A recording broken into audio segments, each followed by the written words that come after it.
Selamat pagi, perkenalkan nama saya Diana Natalia Borsalagi. Saya dari kelas 10 UTKP memenuhi tugas pelajaran DPK. Pengertian hardware. Hardware adalah perangkat keras yang bersifat fisik yang bisa disentuh. Contohnya seperti motherboard, CPU, hard disk, keyboard, mouse, RAM, fan color, power supply, dan lain-lainnya. Sebagainya, komponen internal diperlukan agar komputer dapat berfungsi dengan baik. Komponen eksternal dipasang ke komputer untuk menambah dan meningkatkan fungsionalitas komputer. Fungsi hardware. Hardware mengacu pada fisik, peralatan dan perangkat komputer yang berwujud fungsi. Fungsi utama dari perangkat keras komputer adalah memberikan dukungan untuk fungsi utama komputer seperti input, pemrosesan, output, penyimpanan sekunder, dan komunikasi. Fungsi hardware. Hardware mengacu pada fisik, peralatan dan perangkat komputer yang berwujud. Fungsi utama komputer seperti input, pemrosesan, output, penyimpanan sekunder dan komunikasi. Program itu artinya hanya memiliki instruksinya saja, akan tetapi tidak memiliki perangkat yang bisa memberikan instruksi. Contoh-contoh perangkat keras hardware: motherboard, CPU, hard disk, keyboard, mouse, RAM, fan color, power supply, VGA card, casing, monitor. Pengertian software. Software adalah sekumpulan instruksi, data, atau program yang digunakan untuk mengoperasikan komputer dan menjalankan tugas tertentu. Ketika pertama kali dikeluarkan, software hanya ditulis untuk komputer-komputer tertentu saja. Pada tahun 1980, software mulai dijual berbentuk floppy disk, kemudian mengalami perkembangan menjadi bentuk CD dan DVD. Hampir semua software bisa diberi dan diunduh langsung melalui internet. Perangkat lunak ini dapat ditemukan di situs web vendor atau situs web penyediaan layanan aplikasi. Perangkat lunak bekerja dengan software, bisa melakukan tugasnya dan memenuhi kebutuhan pengguna. Job profil. Profil pekerjaan di bidang manajemen perkantoran dan layanan bisnis mencakup berbagai posisi seperti resepsionis, sekretaris, staf administrasi, arsiparis, customer service, dan personal asistan. Peluang usaha yang menjanjikan di bidang ini terus masuk layanan bisnis online, jasa sewa, ruang kerja, dan pengelolaan acara event organizer. Resepsionis bertugas menerima tamu, menjawab telepon, dan memberikan informasi awal tentang perusahaan atau organisme. Sekretaris membantu pimpinan dalam tugas-tugas administratif seperti penjadwalan, korespondensi, dan pengarsipan. Staf administrasi bertanggung jawab atas pengelolaan data, pencatatan, dan berbagai tugas administratif lainnya. Arsiparis mengelola dan menjaga sistem penyimpanan dokumen dan informasi penting perusahaan. Customer service memberikan layanan pelanggan, menangani keluhan dan memastikan keputusan pelanggan. Personal assistant memberikan dukungan administratif dan pribadi kepada pimpinan atau eksekutif. Staf personalia mengelola masalah-masalah yang berkaitan dengan karyawan seperti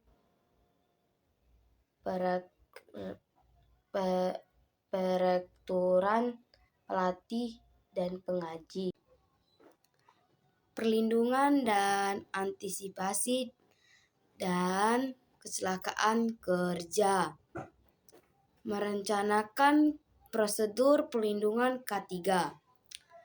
Setelah mengenal dan mengidentifikasi jenis bahaya dan risiko kecelakaan kerja, upaya selanjutnya yang dilakukan sebagai perlindungan dan antisipasi kecelakaan kerja adalah mencatatnya dan dalam bentuk laporan. Laporan ini akan dievaluasi dan dianalisasi untuk dijadikan pedoman dalam melakukan perencanaan,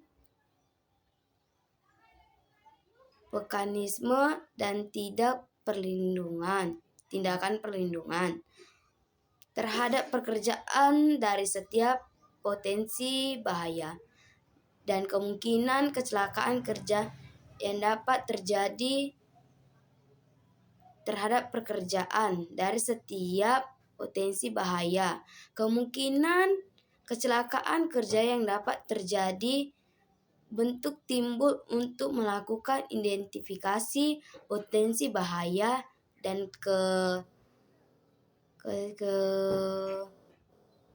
kecelakaan kerja manajemen. Pastikan tim tersebut telah melakukan identifikasi dan mencatat setiap potensi bahaya dan kecelakaan di daerah kerja dalam bentuk laporan. Sebelum melakukan analisasi dan review laporan, pastikan semua definisi pada tim identifikasi telah mengumpulkan laporan yang akan dibahas dalam forum diskusi.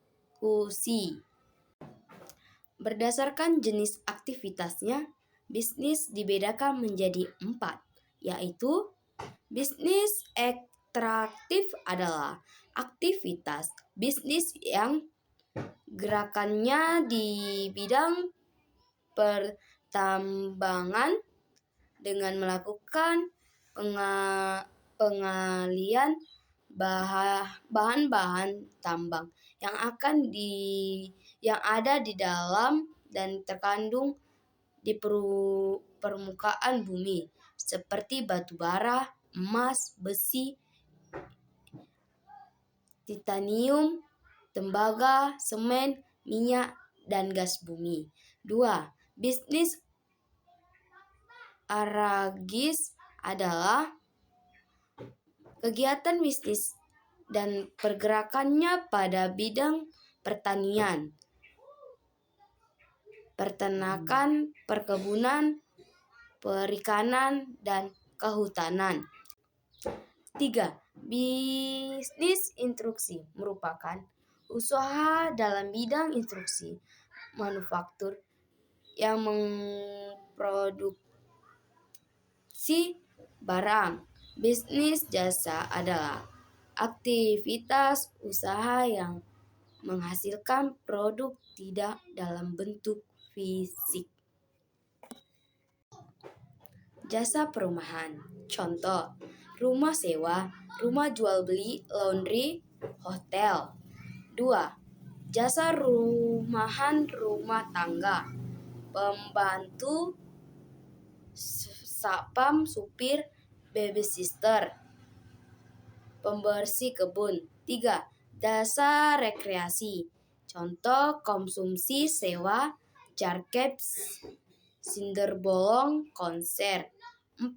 Jasa perawat diri, contoh salon, baby shop, lamp up, pangkas rambut. 5. Jasa usaha pendidikan, contoh les bahasa Inggris, les bahasa Jepang, les komputer. 6. Jasa profesi, polisi, tentara, pilot, guru, dokter. 7. Jasa transportasi, sewa mobil, sewa beca, Gojek, Grab, taksi, dan Grab. 8. Jasa bidang komunikasi, contoh resepsionis, customer service. Otomatisasi perkantoran. Pengertian otomatisasi perkantoran. Kata otomatisasi berasal dari bahasa Inggris automation, yang berarti pengguna peralatan otomatis. Sedangkan arti otomatisasi dilihat dari Kamus Bahasa Besar Indonesia, berasal dari kata otomatis yang berarti belajar dengan sendirinya. Otomatisasi kantor sering disebut juga office automation. Otomatisasi kantor adalah penerapan sistem elektronik pada pekerja kantor dan bertujuan untuk dapat mewujudkan pelaksanaan prosedur kerja secara sempurna yang berjalan secara otomatis. Atamaja 2018 mengedifikasi otomatisasi kantor merupakan perencanaan yang mengaplikasikan teknologi tinggi melalui perbaikan proses pelaksanaan pekerjaan demi meningkatkan produktivitas pekerjaan. Terima kasih.